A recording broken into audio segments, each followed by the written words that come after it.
Well, good evening, everyone. Come on in and have a seat up here. There's some cards for people, handouts here.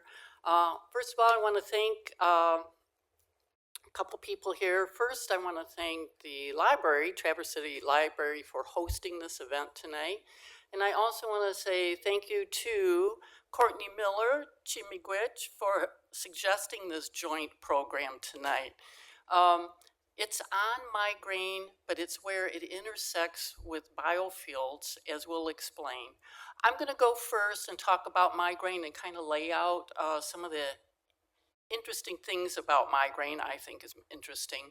And then I'll turn the mic over to Courtney, and she will continue on with the biofield energy work that she's been doing. If there is enough interest and we go past the 8 o'clock hour, Courtney has found a place for us to go to that we can continue our discussion. The last time I did this talk, I was in Petoskey Library, and we got at the 8 o'clock hour and we had to leave, and everybody was in this huge discussion and they didn't want to stop, but we had to. So we thought ahead about this. So we do want to leave time for questions and comments. So I'm going to go ahead and start. It's 6:30 now, and again, we have to end at 8. So that's kind of the format. I want to first start with asking, you don't have to say anything, but with a show of hands, how many people in this room have migraine? Oh, okay, this is my clan right here. We are more alike than what most think, because they used to subdivide us into migraine with aura and migraine without aura. How many have the migraine with aura? Oh, we're special. Okay, and the rest have without the aura.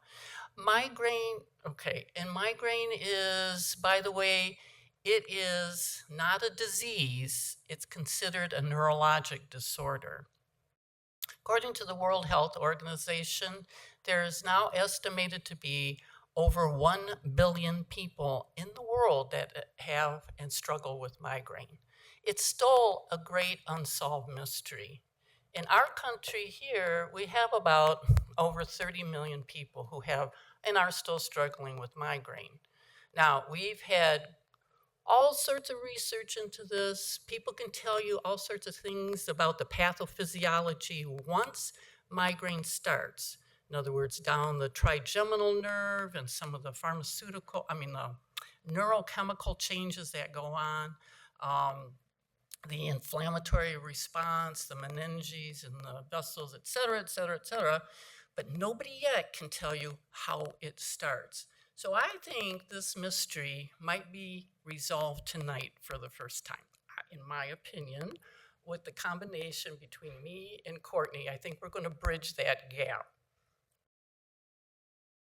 So we're talking about two different worlds of healing right now. I'm coming from this non-native approach. We have written information about migraine in the literature for like 2,000 years. It's a written word, and like I say, it's about the last couple thousand. The last couple centuries are very interesting reading on migraine out there in the literature, as opposed to indigenous approach. For the most part, until most recently, it's been a non-written approach. The techniques, but they are ancient. They go well beyond 2,000 years. So I have to thank Courtney again.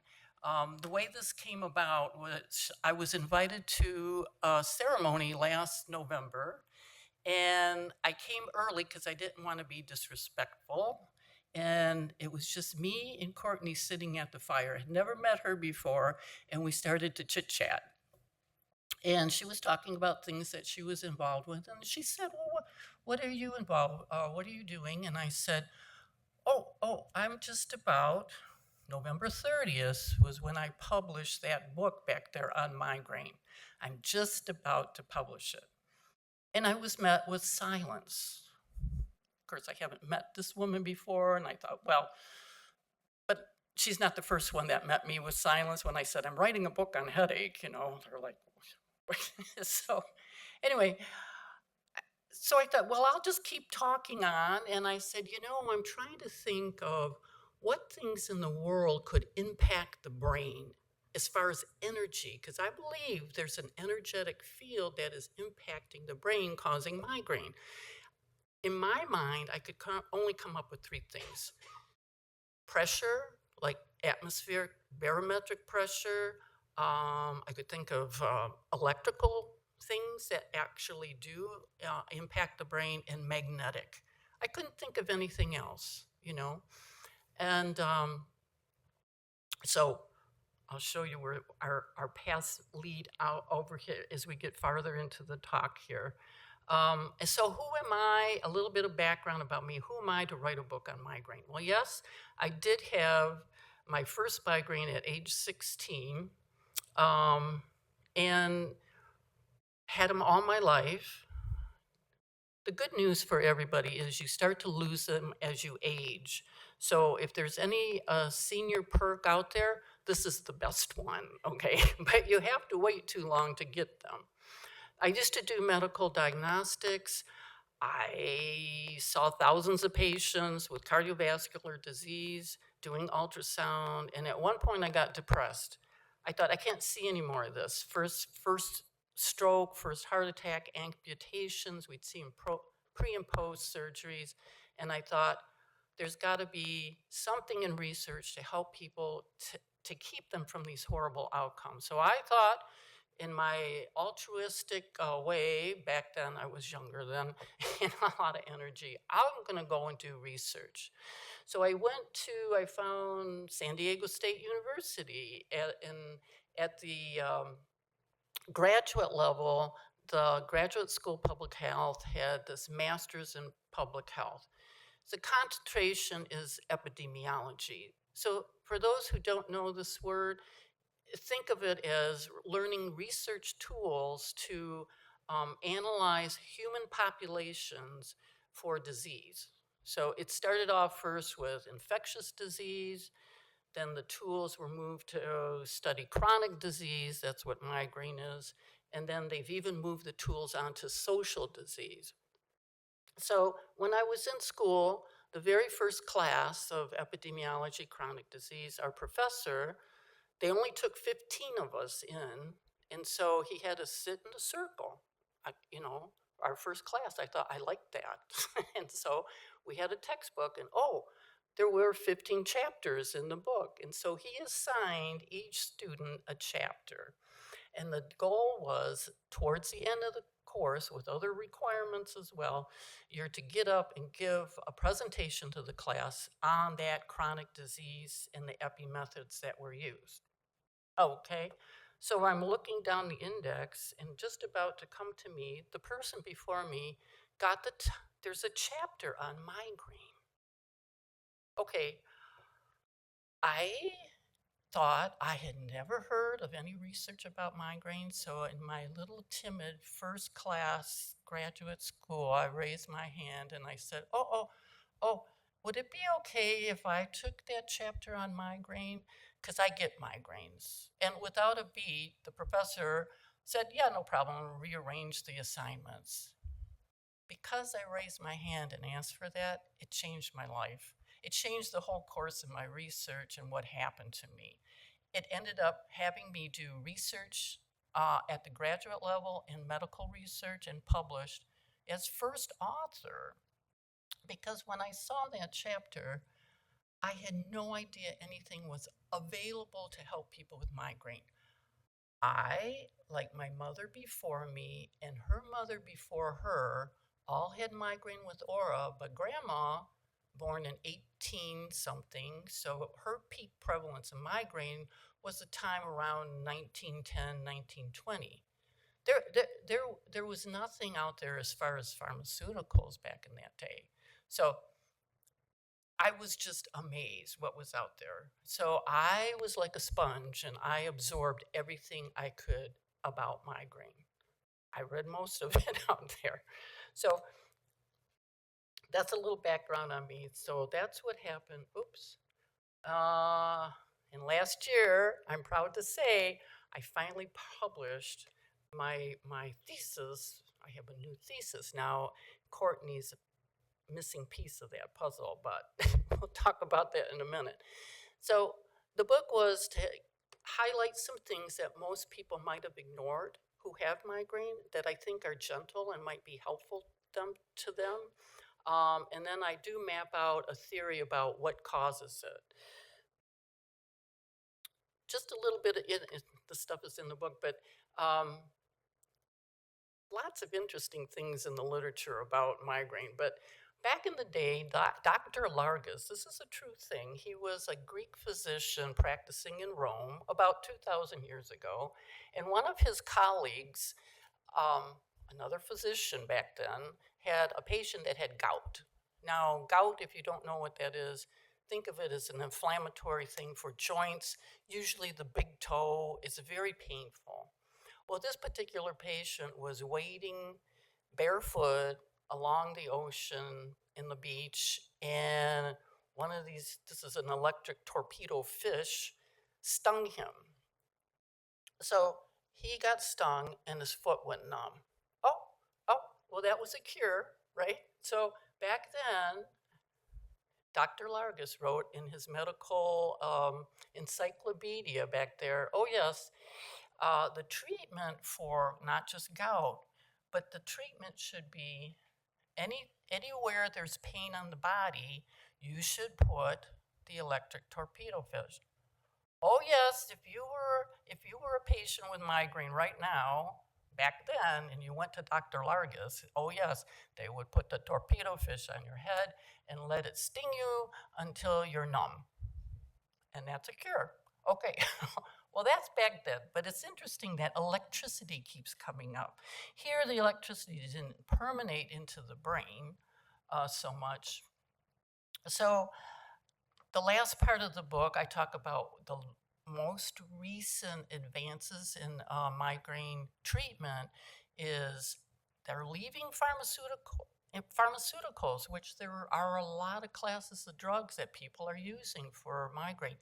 The leading researchers are now leaving that and going on to neuroelectrical stimulation. Oh yes, sensors put on, taped to the forehead, some of them magnetic sensors in the back of the brain to emit pulses, electrical and magnetic, to reduce migraine.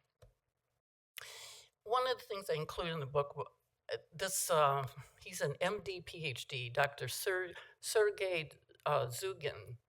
And I wasn't aware of him when I was having the peak of my migraines, but I found out about him later.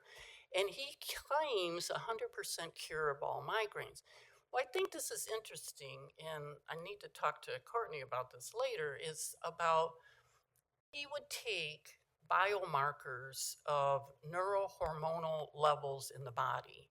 There was a number of them, and he had a rationale why he was taking these.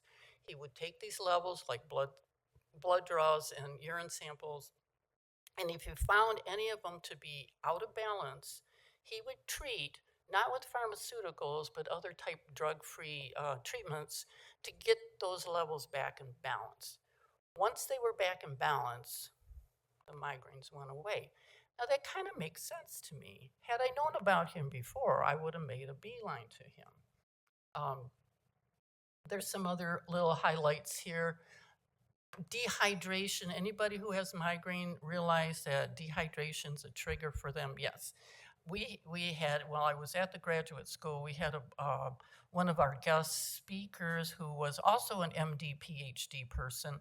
I like those guys. They're very, like in the head stuff. And he would come, and one day I was in his office. I don't remember what for, but he said, oh, I understand you're doing migraine research. And I said, yes. And he said, I have migraine.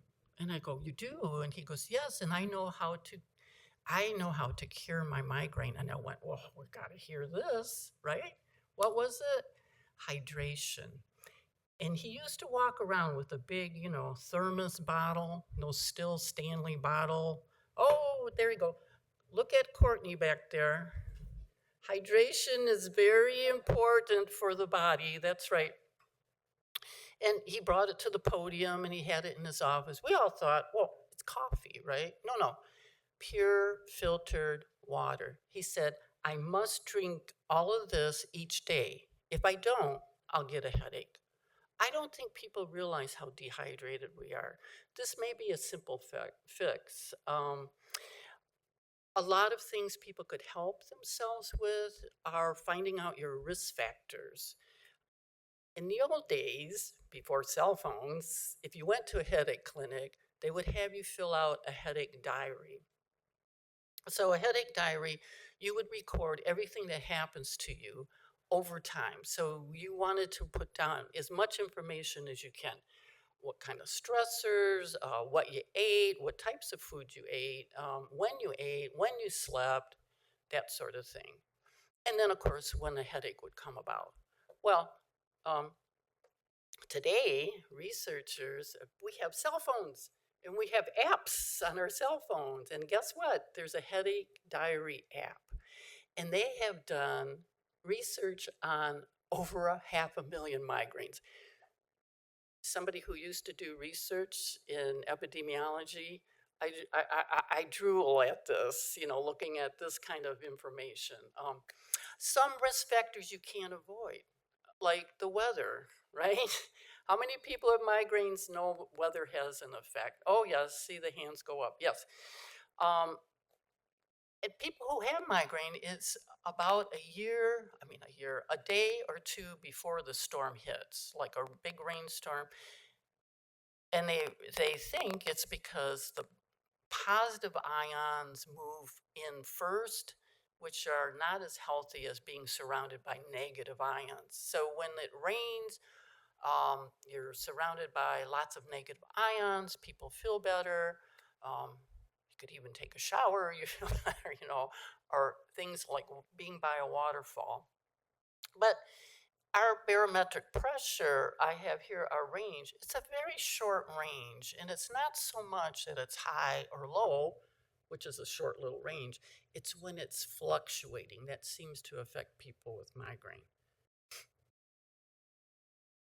A couple other things that people are finding in research is there's Courtney, electromagnetic spectrum of visual light. They found a particular narrow band of green that didn't hurt migraine brains. Now, migraine people, light sensitivity. Can I get a show of hands, light sensitivity? It's almost, well, it's part of the definition, actually, of migraine. But this special bandwidth, they did this one research. I thought it was kind of cruel or harsh. While you were in a migraine, they would flash light at you. Yeah, and they would try different color lights, blues and reds and whites. It all caused intensity of the headache, except for that one little bandwidth of green. Well, because of this, there is a new treatment form, non-pharmaceutical treatment. They now have light bulbs that you can use at home. Say you're working on a computer at home and you say turn off all these narrow band spectrum LED lights, turn those all off, use your computer. There's ways to dim the computer light off the screen and use the green light. There are reports that that's very helpful and reduces the migraine. Likewise, there are now migraine sunglasses out there so that you block all of the light except for that green band. Thought that was kind of interesting. That's something new now. But I want to talk to tonight before I hand it over to Courtney is that people used to think of migraine as basically the headache, which makes sense, and that aura. People who get a visual disturbance about a half an hour, it lasts a half an hour, and then it goes away completely, and then the headache comes, boom. It's like clockwork. It's been recorded forever. But more and more people with the headache diary, more awareness of what's going on a day or two before the headache. There's all sorts of symptoms. They call them prodromes. prodromes mean the symptoms prior to the headache that's about to happen. And they can happen an hour to 48 hours before the headache, the prodromes. And what are these things? Okay, this is where we're more alike than separating us between aura and not aura. We're talking about changes in mood, gut, fluid retention, wakefulness. What's interesting to me about this is that, okay, so a lot of people would report um, mentally hazy or tired, yawning, this kind of thing. However, the other three symptoms could be on either side of the spectrum. In other words, you could be constipated or you could have diarrhea. And this comes on a day or two before the headache. Well, it's no wonder people didn't put these two together. Well, now they understand that this is part of the continuum. Okay, so oh, I like this mood thing too. This has been reported in the literature about, what was it, in the 1800s, about certain patients would become especially elated a day or two before the headache came. So it's been known for a while, but now it's really known that these things do change. So I start to think about this, and I ponder a lot of things, and I think, where in the brain is this happening? Is this all over the brain? And so I started to, now this is just general anatomy, nothing, super neural anatomy, just kind of basic stuff. And I found that these centers happen to be located in the thalamus and the hypothalamus. And there's a real special area, the pineal gland. Most of you are aware of that, right?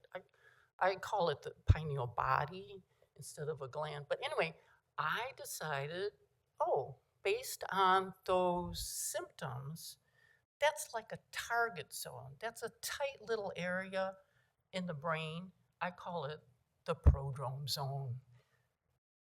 What was that about the twilight zone? Oh, yeah, the prodrome zone. And so the next thought was about that. Well, actually, I had that about the pineal first.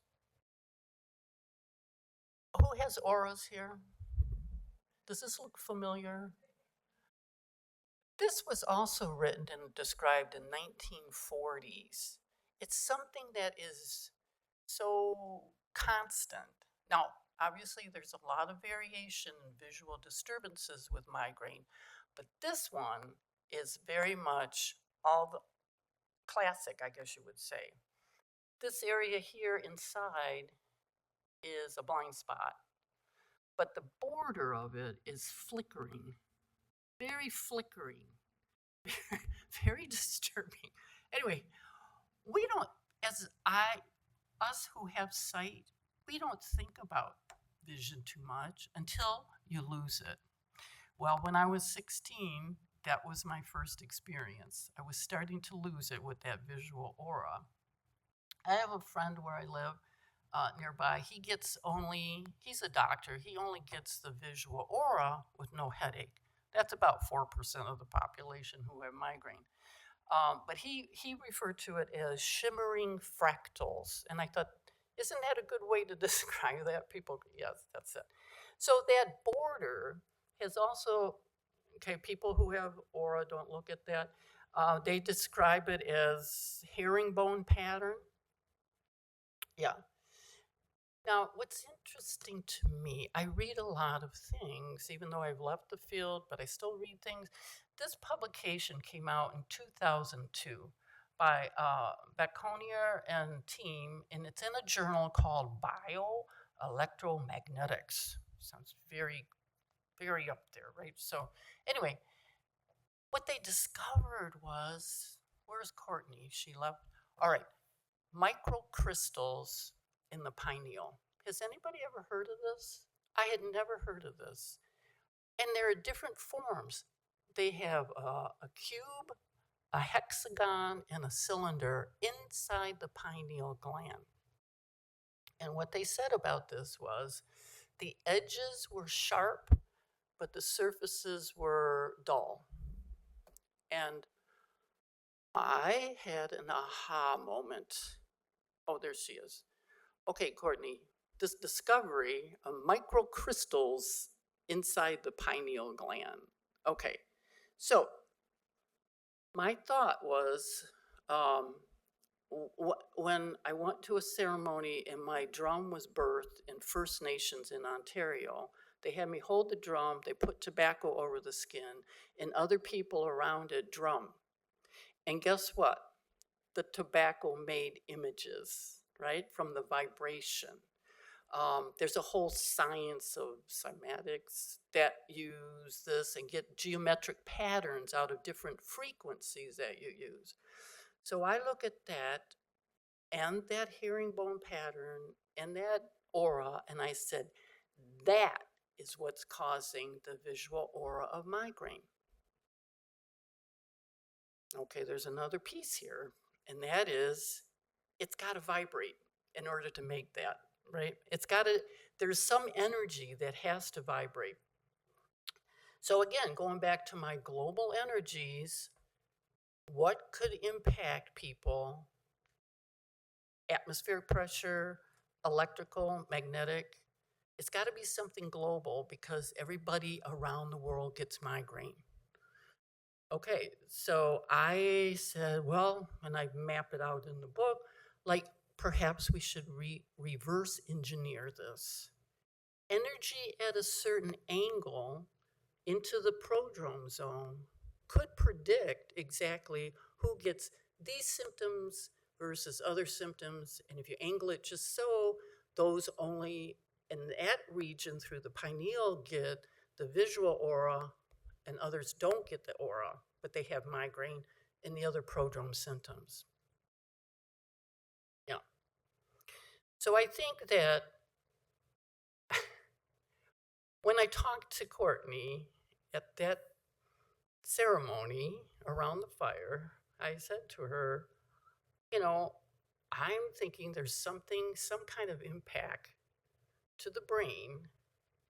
And she said, well, I don't know if you said it like that, but you said, I work with energy fields around the personal body, so individual body. And I went, that's the missing link. Because yes, you could have these global energies all around the world, but not everybody gets migraine. So what's that other piece? I think she has the other piece. And with that silent force we're talking about, bioelectrical energy and so forth, that's the initiating force that nobody's identified before. That's the thing that starts, then the prodrome, then the aura if you have it, and then the headache, the whole cascade of events. But first would come this initiating force. It has to include the personal because there's such variations in each person who have migraine. So with that, I'm going to turn the mic over to Courtney and she will introduce herself. Thank you. Testing. All right, it's working.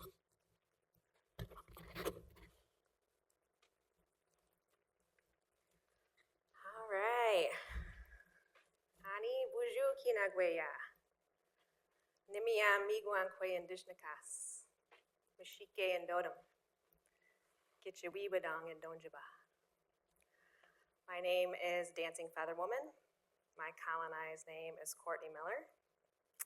I am Turtle Clan, Turtle Nation. Our utility in our tribe are the wisdom keepers. So it's not surprising that this type of wisdom keeps coming to me. I'm also a certified medical massage therapist. I'm a certified personal trainer, biofield tuner. I'm also a spiritual leader for the Grand Traverse Band. So all of this is connected.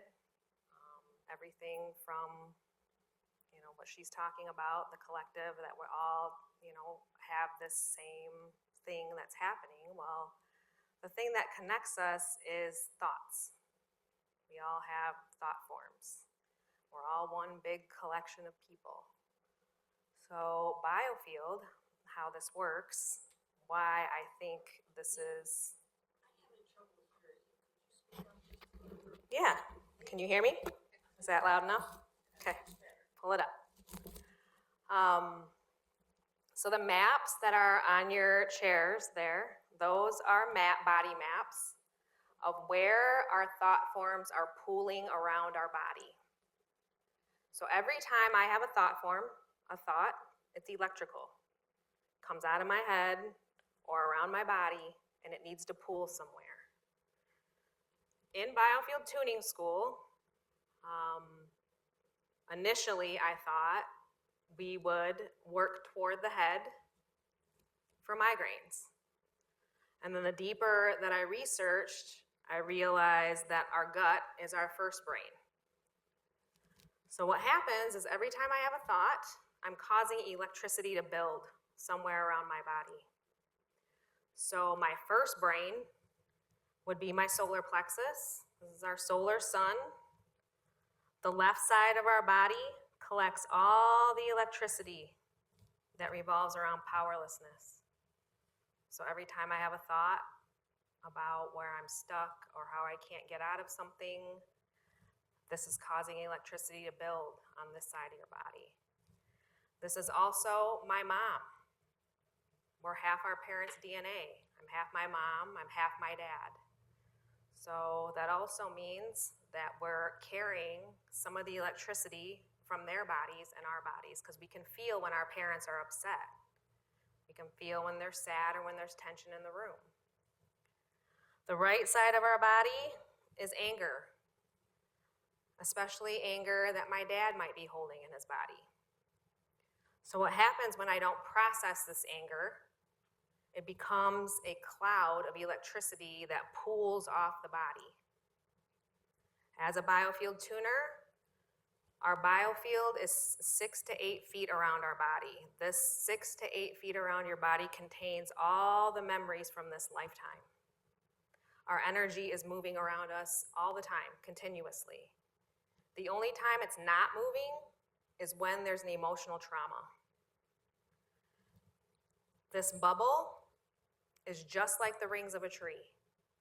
So if I start 6 feet away from someone, I strike the tuning fork, I start 8 feet out and I start moving toward them, I'm gonna feel a plasma wall. That's 6 feet. That's the day you were born. So I can tell by the sound of the tuning fork, or this one in particular is a weighted tuning fork, so it doesn't make much sound, but I can still feel everything through this fork. So I can tell how much tension was in the room the day that you were born. I can tell if your mom was stressed. I can tell if your dad was sad. All from the frequency, the sound, the pitch, and the feeling that I get in the tuning fork. What happens when we don't process these emotions is it pools off the body. So the pressure that Lynn is talking about. If all of this pressure from this electricity that's building off my side here is starting to build, then it's gonna start causing issues in this region of the body, which could be migraine, it could be IBS, it could be anything Crohn's disease, anything having to do with the stomach. So I have all this powerlessness on the left side of my body, all this anger on the right side of my body, and it's just causing all of this pressure to build off my body. So with biofield tuning, what I do is just like the rings of a tree. If this person is 60 and I strike the tuning fork and I start walking toward the body, let's say that I get halfway to the body, 3 feet in, and this person is 60, it was 30 years old that this person had unprocessed anger. So this pool of anger is just sitting here. Now somebody might have multiple charges here. And what I feel, it's almost the sensation of when you push two magnets together and they repel off each other. That's the sensation I get with a tuning fork, along with the pitch changing. So if this person at 30 years old, I get stopped here I know there was some unprocessed emotional trauma that this person had gone through, or their parent. Now, if I found anger out here at the day you were born or 1 year in, you're a baby. So I know that was probably where your dad was at when you were 1 year old. So just like the rings of a tree, anything traumatic in the last year is going to be right next to your body 1 year ago, 2 years ago, 3 years ago, 4 years ago, just like you can tell the year a tree had a hard time. It's the same thing with the human body. These chakra systems will give me the information on what was going on. The solar plexus has to do with our will, our goals, our achievements, our self-imposed glass ceilings, what I believe that I can achieve in my life. So anything traumatic around your goals or achievements would be here. So I would probably find a high magnetic charge off the solar plexus on the left side, maybe the year that I dropped out of college. I would probably find a high magnetic charge there because you didn't meet that achievement and you keep thinking about that. Sometimes we don't even realize we're thinking about these things, and I'm just feeding this electricity. So it's all about where your mind is going. So I always tell my clients, keep an eye on your thoughts. What do you think about the most during the day? Because I guarantee you I'm probably going to find a high magnetic charge off the body on that side. Migraine is just a manifestation of this unprocessed anger, powerlessness, but it could also be dwelling on the past. Depression sits on the right side of our head. Anxiety sits on the left. So anytime I'm worrying about the future, I'm causing high electricity off the left side of my head. So the combination of these two chakras being cleared, I believe, would completely mitigate any of these side effects that you're feeling with migraine. Now, I have worked with a few people that were already into the aura part of their migraine. What I did with those people, I didn't have a lot of time with them because there were situations where we were about to go into a ceremony or they were going off to work. So what I used for that is I have 2 tuning forks back there on the table that resonate at the Schumann resonance, which is 7.83. And that's the resonance of the ground. So when we walk around barefoot, you're getting a natural anti-inflammatory into the bottom of your feet. And your foot has all your organs on the bottom. So it's almost like you're just laying on the ground and you're getting all that anti-inflammatory into your body. That's where I started with all this, was grounding units 10 years ago. I think I've been grounding for 10, 12 years now, where you can actually ground yourself inside of your home using your electrical outlets, because this building is grounded. If it was built correctly, one of those ports, the round one, is actually grounding this building. And once I saw all my massage clients getting better, boom, boom, boom, I'm sleeping better, my pain's gone. How can this even be possible from 7.83 for me touching the ground? That's why we wore moccasins. That's why we slept on the ground on furs. It's because we were constantly getting 7.83 into our bodies. And then we started building square houses and cementing everything. The level of obesity, autoimmune diseases, and mental disorders skyrocketed the second we put plastic in our shoes.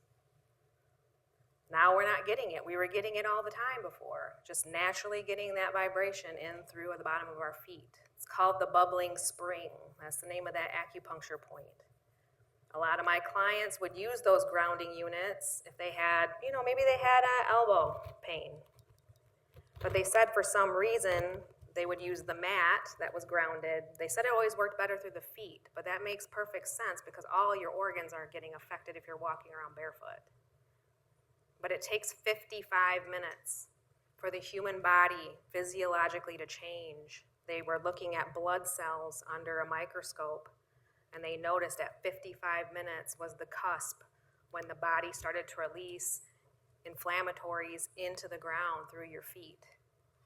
So yes, I have these tennis shoes on, but I do have grounded shoes. I have grounded hiking boots. I have grounded sandals.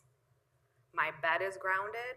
It has silver threading in the sheet, and I use a grounding rod instead of using the house. I'd rather go from straight shot from a tree outside my bedroom to my bed. So I'm getting anti-inflammatories pumped into me 8 hours a day. And people always ask me why I'm never sick. Why do you look so young and you're about to be 50? We age because we're inflamed. Our cells get inflamed. But if you're not inflamed, then you're not going to age as fast. You're getting all these antioxidants pumped into your body through your feet. And that's free. You know, some of my clients are like, oh, I walk around. Well, how long?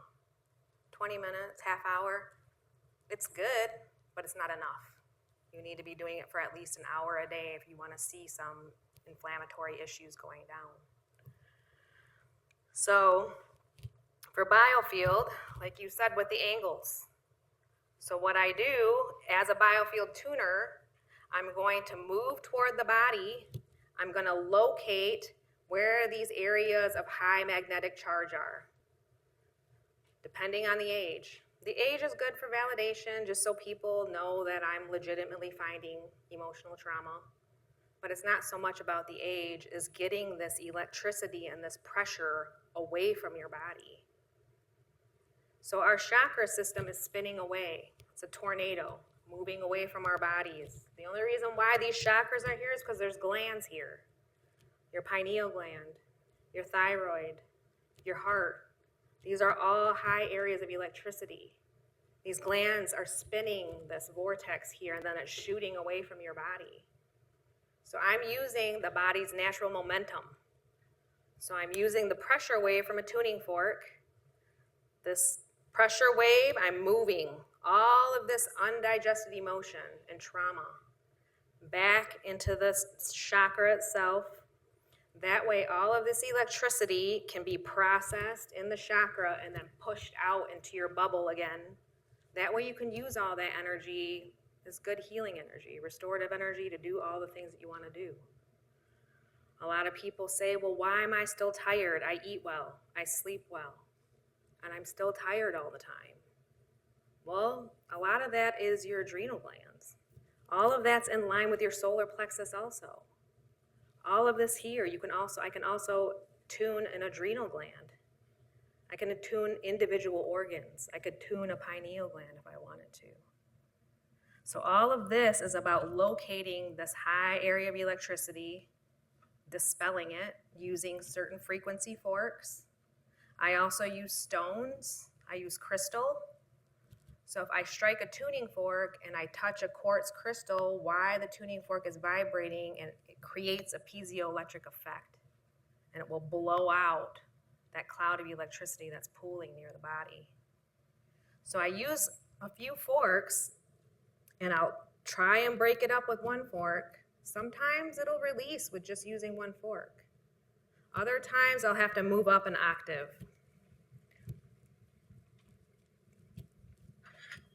So I'll ring a couple of these just so you can hear them.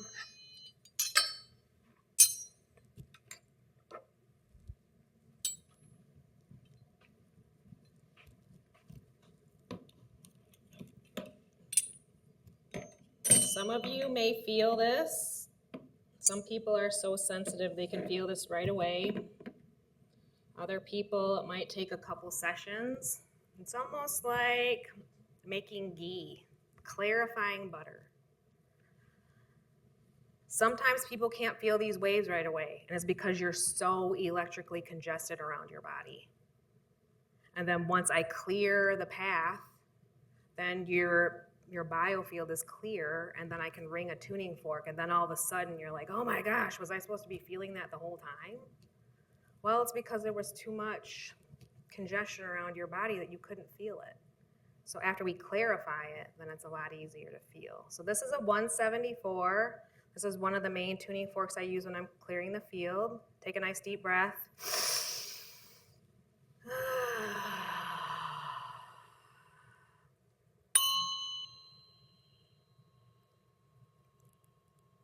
So these forks are from my Biofield tuning school. So they're made from a special alloy. So they ring a lot longer than a tuning fork that you would get off Amazon or in a store. Because I want a nice long pressure wave as I'm moving toward the body. So this is the main one I use when I'm clearing the field. So this is the one that I would move toward the solar plexus, find the unprocessed anger on this side, dispel it, and then keep moving. So what I'm doing is I'm getting all of this life force that you're leaking outside of your body, and I'm bringing all that life force back to the midline of your body. That way you can heal. You know, most of us don't have a lot of voltage because maybe I have anxiety and I have depression and I'm not letting my sadness out or speaking my truth.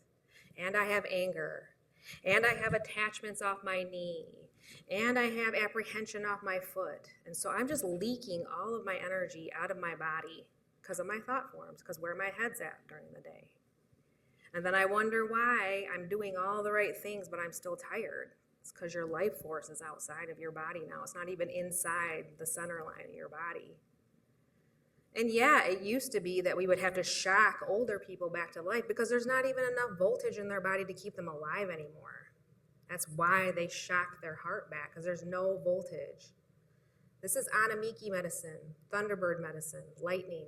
So every time I strike this tuning fork in someone's presence, I'm adding electricity and lightning, restorative lightning to your whole field every time I strike this.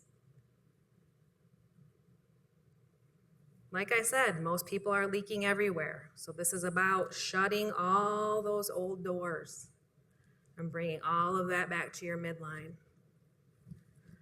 So what Lynn was talking about intergenerationally, we have two rivers that we call ancestral rivers that run along the sides of our body. And I can also find that with a tuning fork. And so I would strike it and I start walking toward the shoulder and I'm gonna get to probably about a foot and a half, and I'm gonna feel this spiral that's going upward and this spiral that's going downward. And this is all your ancestors. We are three pillars of light. I'm the center pillar, my mom's on my left, and my dad's on my right. I'm walking around with them all the time. So if somebody's ailments are all on the left side of their body, I know there's a lot of electrical tension between you and your mom that isn't cleared up. If all your ailments are on the right side, then there's probably a lot of tension between you and your dad because your dad's energy is right here next to you. So a lot of this stuff might not even be yours. A lot of this powerlessness and anger, maybe you're good at processing anger and you go work out or you go box or you get it out or you say it. A lot of people don't say it because they don't even have enough energy in their throat to speak up and say, hey, that hurts when you talk to me like that. Can you use a different word? But if I don't have enough energy in my throat, I'm probably not going to say that. Or I'm probably not going to say, hey, that makes me mad when you do that. Can you not do that? So a lot of times as a tuner, we'll start at the throat. Because if I have enough energy here, then I can probably speak to my powerlessness and deal with it, or I can speak to my anger and deal with it. But if I suppress all that, then it's going to manifest as migraines. Doesn't have to be. Could be something small. Could be like I get this weird patch of eczema on my right shoulder, but I don't get that anywhere else. Well, your right shoulder, we call the people-pleasing shoulder. If I'm saying yes when I mean no all the time, every time I do that, I'm adding electricity off this shoulder. The right armpit's resentment. So every time I have a resentful thought, I'm adding electricity in front of the shoulder, and then I'm resentful about being somewhere that I don't want to be at, that I agreed to, and now I have all this electricity building off my right shoulder. So as if we're just talking about migraines, then I would definitely start with the solar plexus, and then I would probably move to the head after that, and then clear up this depression and anxiety.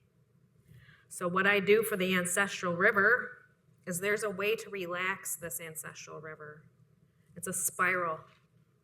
If it's all tight, if my mom was tight, kind of rigid, wouldn't change very easily, she was anxious all the time, you know, that's a very tight feeling.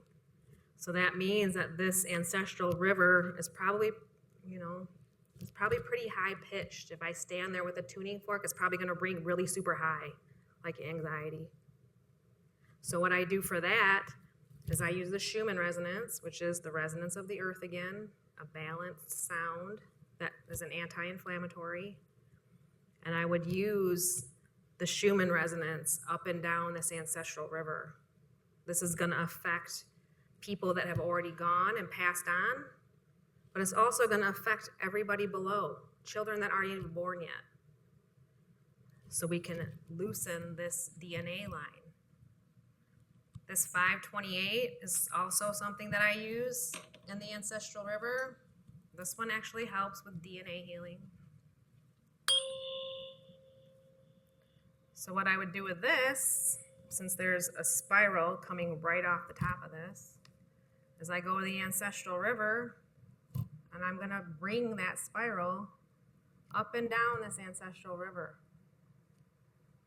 I've had some clients come to me because they have not talked to their children in years. And we do work on the ancestral river, and the kid will suddenly call. They haven't talked to him in 5 years, 10 years. It's because we're actually repairing this DNA line. And now hopefully they can open that line of communication and talk again and connect again, be family again. So these 3 pillars of light here, there are things that we can do up and down this to relax that. This is also going to affect your parents. So if your parents are not really into this kind of thing, you could still get a biofield tuning and it would actually affect them. If my mom was really angry all the time, my mom happens to have a little bit of road rage. So yeah, I get tuned. Even though it's more pertains to your dad on your right side, it's both your parents. You're both your parents. And so the more that I get tuned on my right side, the more I'm going to be affecting my living mother. The angles that you were talking about. So what I do personally, yes, if I'm moving this way toward the body, I'm clearing up electricity along your timeline, but that doesn't necessarily mean there aren't things hanging out at different angles around the body. Sometimes, just like this room, before everybody came here, I shined a green light laser and a tuning fork in every corner of this room. That is where things like to hide. That's why we smudge. That's why we send sound into corners of the houses. 90-degree angles catch things, including electricity, which you can call it entities if you want. It's just energy. So I cleared this room before everybody walked in. It's the same thing with the human body. There are different angles where things can get hung up and caught. It'll try and hide. It's just like in massage therapy when you're running toward a knot and it's trying to get away from you. These things they want to stay with you. They want to keep you not feeling well. But these are all old programs and thought forms from our families. So what I do for the angles is Lynn did not know that I already worked with green light until today. My biofield tuning teacher, Kimberly Shipke, is a biomedical engineer. And she was already studying the effects of color and light on the human body before she even got into biofield tuning. And so she was an engineer, she became a biofield tuner, practitioner, and then she became a teacher. And then she helped write the first book for biofield tuning, which is called Tuning the Human Biofield. The second one is called Electric Body, Electric Health. So if you want to read up on that, those would probably be really good books to read up on. So this green light laser, the laser part itself is just a green laser pointer. Where all the power is inside this cap. So inside this cap, there are 2 strategically placed magnets, and then there's a vial with a crystal in the center. And then this green light is just the carrier wave. And so this creates its own electromagnetic field. This decalcifies the pineal gland, balances the hormonal system. Like you said, hormonal can strike up migraines in a body. So what I do when I'm sleeping at night is I let this shine above my head where I'm laying down, and I let that river of green light shine down my body. So this is balancing everything in my body, this green. So for the angles, what I do is I have 2 of these green lights, and then I have microphone holders. And so I use the microphone holder to shine.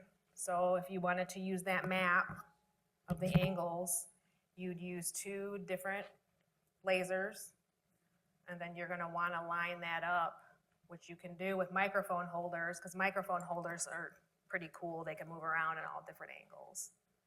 And so I use microphone holders for this. So this is the same thing as when I strike the tuning fork and touch a crystal. This is a crystal in here. So if I ran to an event and I forgot my crystal and I couldn't show something, I would use this.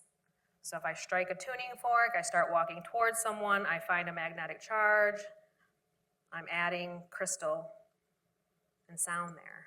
I want to break up that electricity that's around there. This neutralizes electricity.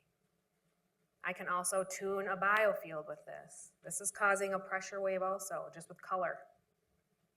Color and sound are just spectrums of the same line. So this is also a really good thing to do up and down the ancestral river. Once you know where it's at. Some people can feel it, but otherwise you'd have to come to a tuner. They would find the line where your DNA line is, and then that's where you would want to shine this up and down that ancestral river, or also into your body. Now I've been doing this for 6 years. I've been a certified biofield tuner for 6 years. I've seen everything from endometriosis to shingles in the eye for 5 years.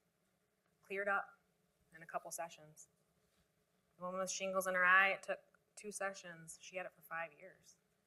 And it was all caused from electricity building off the right side of her head. So all of this, once you clear it up and you push all the energy back to the midline, then the body can heal 100%.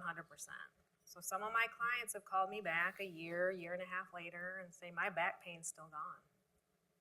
My shingles are still gone. And that's because we cleared up all of this energy that's pooling outside the body.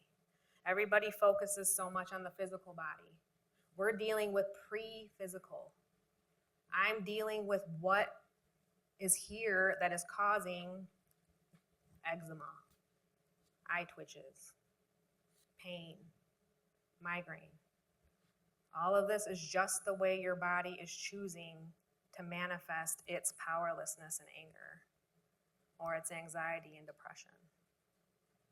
Now there's currently 5,000 of us on the planet that are certified in this. I'm one of the only people in Northern Michigan. And this is nothing new. This is what we've been doing as indigenous people since the beginning of time. Only we were using rattles and drums.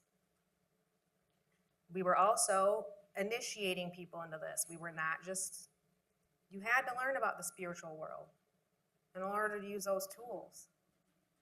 Same thing with this. This is the unseen that we're dealing with. And so, yeah, it can cause some things that are a little, can be a little jarring when you start feeling this. It can be very strong. I can also tune a whole room of people at once. I don't have to work with one person at a time. If we wanted to clear depression to everybody in this room tonight, I could, using one person. And that person is the surrogate. Collective, right? Because we're all the same. We're all made of the same things. So that one person would sit here, and then I would do the setup, and then I would clear the field toward the head, only nobody would know whose trauma's whose. I'm just giving you ages. So at this point, I could be like 2, 5, 10, 15. Most people know or have some indication of when they were anxious or depressed, but nobody would have to know whose is whose. Now it's just, I'm just throwing out ages. It could be anybody in the rooms. Doesn't really matter. Let's just get that electricity out of there. Same thing with myself. I can tune myself.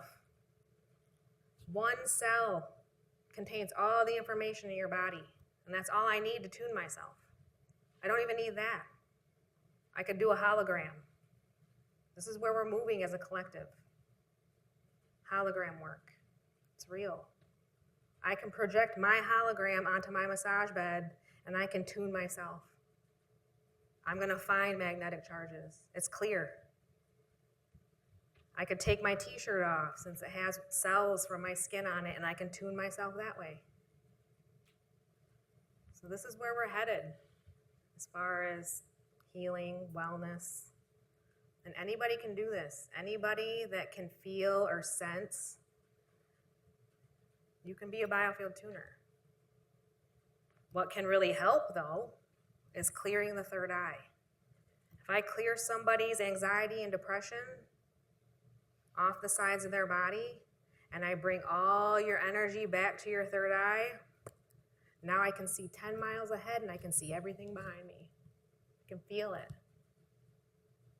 I've had some people that were slightly intuitive come to me, and after I cleared up their anxiety and depression, they're like, oh my, I'm clairvoyant, and I didn't even know it. Well, it's because all of this worry. There's a reason why they want to keep us worried and depressed. Because then you can see things coming for a mile away. You won't go down that road.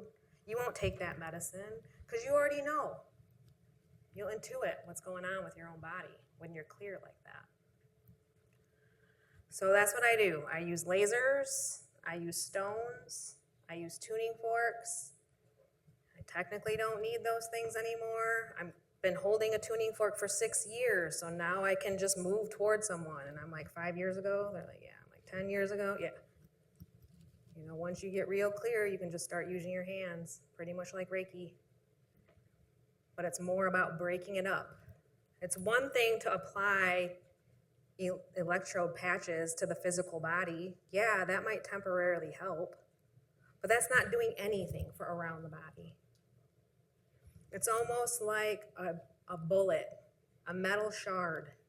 That's what I'm finding here, the years of that emotional trauma. So what happens is that now I have these metallic bullets off the side of my head or my body, and it's distorting the light. Light is information. So all this light that's pouring into your stomach, if I have a bunch of magnetic charges here, it's distorting that light, and now all the information's getting scrambled, and so now all the cells on that side of the body are like, what do we do? I'm not getting the right information. It's like a radio station that's fuzzy. It's not clear now. I can't hear it. Same thing with your body. The cells are like, I don't know what to do. They don't know how to replicate correctly. So now it's going to start manifesting as pain, migraine, could be anything. So it's important to remove these shards out here. That way all that light can shine in. And it'll be nice and clear. So at the end of a biofield, what I want to be able to do is start 6 feet out, walk toward the body. I don't want to feel anything. I can already feel it. There's somebody here that has high magnetic charge there.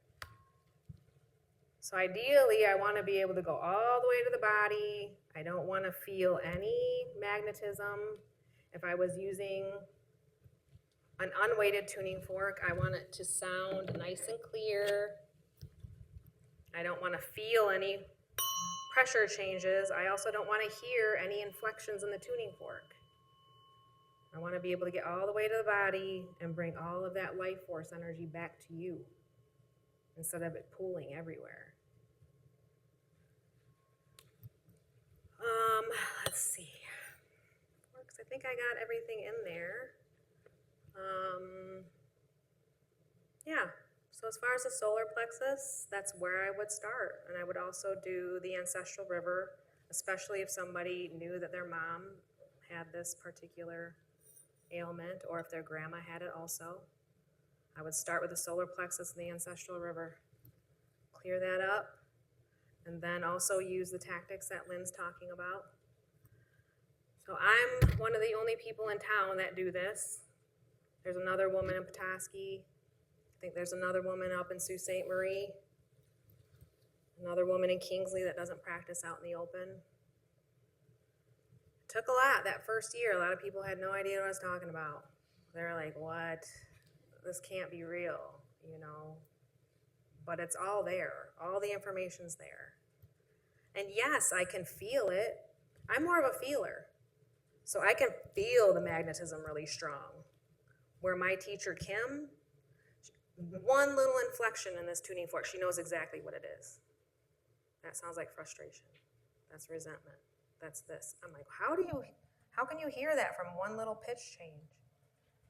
She's like, you'll get it. You know, some people are more, they can hear it clearer, where other people sense it more. So I'm more of a feeler in that way. But it's starting to get better. I'm starting to line those two up. I think that's it. So yeah, I've been doing this now for 6 years. I have all my information on the back of the cards. Group tunes, distance. This also doesn't have to be done one-on-one with people. So quite a few of my clients, I work from Zoom, or we can do FaceTime, and it works exactly the same. Sometimes it's even stronger from a distance, because somebody's safe in their home. They don't have to drive anywhere. They can just relax on their couch, and then they can feel all the same things through the phone. And I technically don't even need that. It's more like a ladder of consciousness. Once people see me do it in person, they kind of get the gist and they know what I'm doing. And then I'm like, okay, well now let's do a distance session and see what you feel. And then we do a distance session, and they're like, oh, it's still just as strong. And I'm like, all right, well, let's do this. Lay down at 7 o'clock tomorrow night and know that I'm going to be working on you till 9 o'clock, and I don't even have to. Works exactly the same. It's all about intention. It's all about conduction.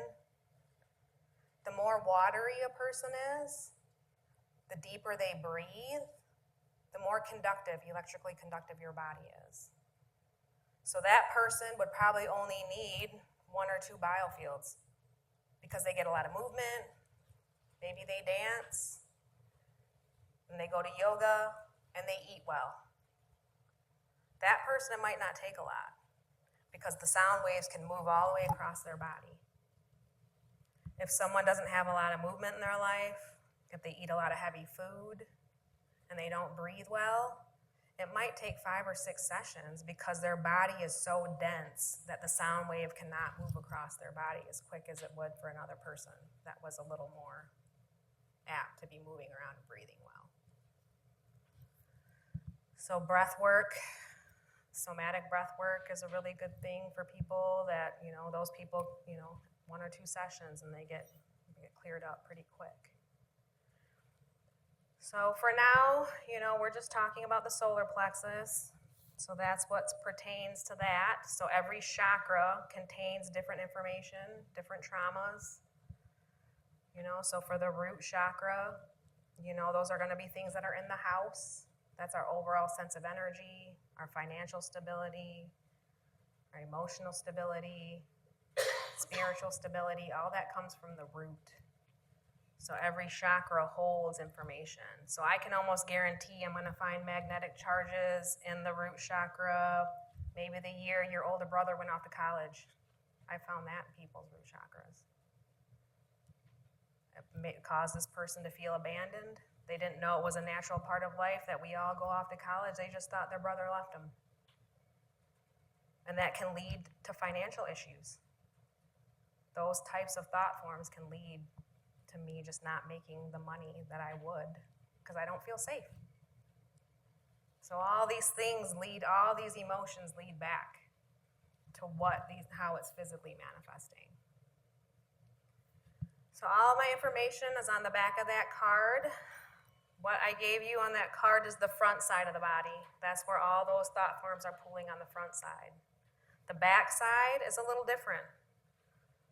So I didn't actually print it because I wanted to print information, but those are other thought forms that are behind us. So all of this, we want to clear the whole bubble. Yes, we'll go at it from the side in the beginning, but then I'm going to start moving around the sphere because I want to find where things are trapped in the sphere, and then I want to pull all that energy back to your midline. You can also use the lasers too, up and down the body, like you said, almost like acupuncture. You're going to want to blow out those meridian lines. You can do the same thing with tuning forks that you would do with acupuncture. So all of these new ways of using these modalities, I think, are going to come to the forefront here in the near future in the medical system. So yeah, I've gotten people off anxiety medication. I've had people stop smoking after I reset their adrenal glands. A lot of addiction comes from adrenal glands because we're in fight or flight.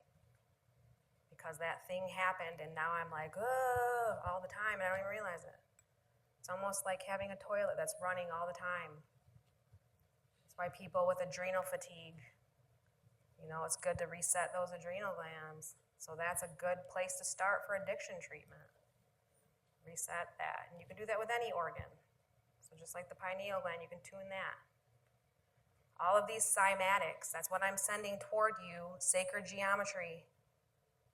The other frequency that I use, that's one of the most powerful ones, is the flower of life, the Fibonacci sequence. That's the way everything comes out of the ground. All the plants grow out of the ground in a spiral.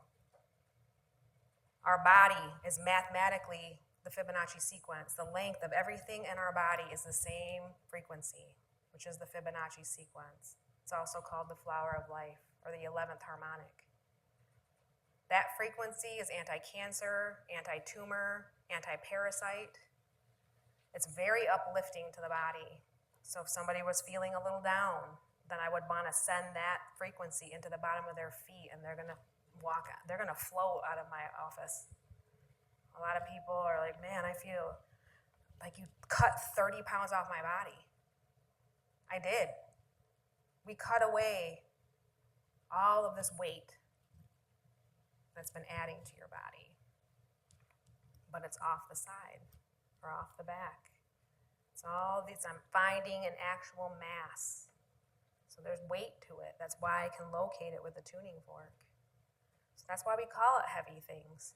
I went through this heavy thing. Yeah, it's here. I can feel it. I sense it. Now let's process it. Let's move it in where it's supposed to go home and process it. That way my field can be healthy. Yeah, so thank you for listening, and if you have any questions. Okay, so what, when you're involved with the practice, and you sense, well, you hear of a frequency shift up or maybe even down, what do you most associate that change with? So what I see in my mind is almost like an EEG. EEG spikes. So it's going to sound really high and chaotic. It almost sounds like a scream. There are certain times where I'll hit this very lightly and it's like, I can hit this. Our parents' personality sits right in the crick of our elbows. So I can take a tuning fork and put it right. That's why people have tennis elbow. No, it's the emotions of your mom. It's the electricity that's forming around your elbow because your mom's tension or your mom's sadness. And so I can put a tuning fork right in the crick of the elbow there, and I can tell what your parents were like. Were they stressed? It's going to go really high and screechy if they were stressed. It's going to get low and kind of drony, kind of like a sad song for depression, sadness, low energy. So those are the pitches, that we'll hear. Because ideally, at the end, I want to hear this like a nice, clear bell. I want to be able to walk toward you with a nice, clear sound. I want to be able to stand in front of the chakra and hear a nice, clear bell tone. I don't want to hear any distortion. This column here, where this tube of light is moving away from me, this tube can get all full of distortion from the right and left side. And so there are times where I'll move to the solar plexus and I'll start pulling away, and I can't even, I have to use my muscle to actually pull away. I can feel it right there, actually. So that means that there's a lot of congestion on the left and right side.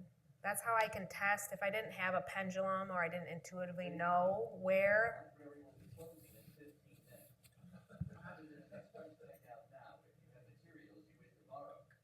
There are ways to use a pendulum to find out where the most congestion is if somebody didn't know. If somebody didn't have physical symptoms and they're just like, I feel really dragged down, but I don't have any pain, where should we start? Then I would use a pendulum. But another way to do that as a diagnostic is to start right in front of the chakra. And as I pull away, am I feeling anything? Is it stopping me? Where am I feeling the most congestion? Because where I'm feeling the most congestion is where I want to start. You know, normally when I start with a new person, I'll use a pendulum and I'll say, where do I start? And it will give me a yes or no answer. And that's muscle testing, kinesiology. That's all science-based. All of this is science-based. Science is just now coming around to what we as indigenous people have been trying to say since the beginning of civilization. We've been trying to say this. We just didn't write everything down. Doesn't make it less valid because I didn't write it down. Just because you can't see this doesn't mean it's not there. I can feel it. I'll give you the fork. You can feel it. It's there. So yeah, I would, definitely from the pitch changes and then from the congestion, I can tell where to start. Someone with migraine, I would imagine that I can only get, not very far from the body. I'm going to start feeling a lot of tension. And that's from all this tension from the outside, and now my muscles are tense, and now my first brain is going to be affected. Yeah, so we're going to, they said we have to end this, but yeah. My daughter is in biomedical engineering. I think she would find that book connection really interesting, but I didn't catch that. It's tuning the human biofield is the first one.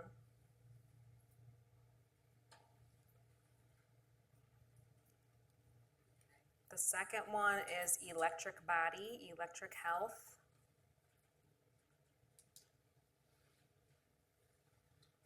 The information on the laser is going to be buygreenlaser.com. All the science is on her website for the green light laser. And that's Kimberly Shipke. Kimberly Jo Shipke is the biomedical engineer. We've been, traveling all over. We went down to Detroit recently. Kim was in town, so we did some group biofields there. We did some group biofields here in Traverse City. My sessions are $300 for 2 hours. Because I might, depends on how many traumas are out here, how long it's going to take to clear up. Somebody that has 4 or 5, it probably wouldn't take me too long to clear it up. But the longest one I ever did was on a military person in the area of guilt and shame. And it took me a good long time to break up all these magnetic charges out here from all the stuff he had to do that he didn't want to do. That was causing him pain in this region of the body. So all of that, will manifest in a certain way. That person in particular was going through prostate cancer. That's guilt and shame. That's guilt and shame that's pulling off the right side of the sacral chakra. Guilt and shame, frustration and disappointment off the sacral is going to lead to reproductive issues. Could be reoccurring UTIs, reoccurring yeast infections, prostate issues, colon issues. And that's all from my mind and my parents' minds. Guilt and shame, frustration and disappointment. And now I have things going on here. So it's all about the thoughts we feed.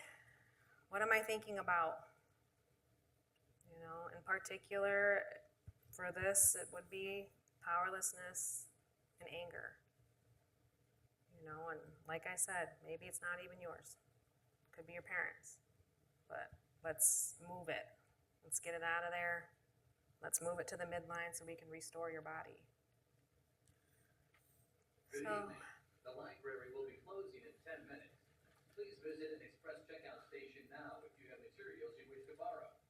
Thank you for using the library. If you want to discuss any of this further after, we are going to my friend who's a musician. His studio is right on 8th Street. It's called Spiral Sound. It's 601 East 8th Street. It's the same parking lot as Wink Interior Design. So we'll be over there if you want to, you know, mess around with the laser, or if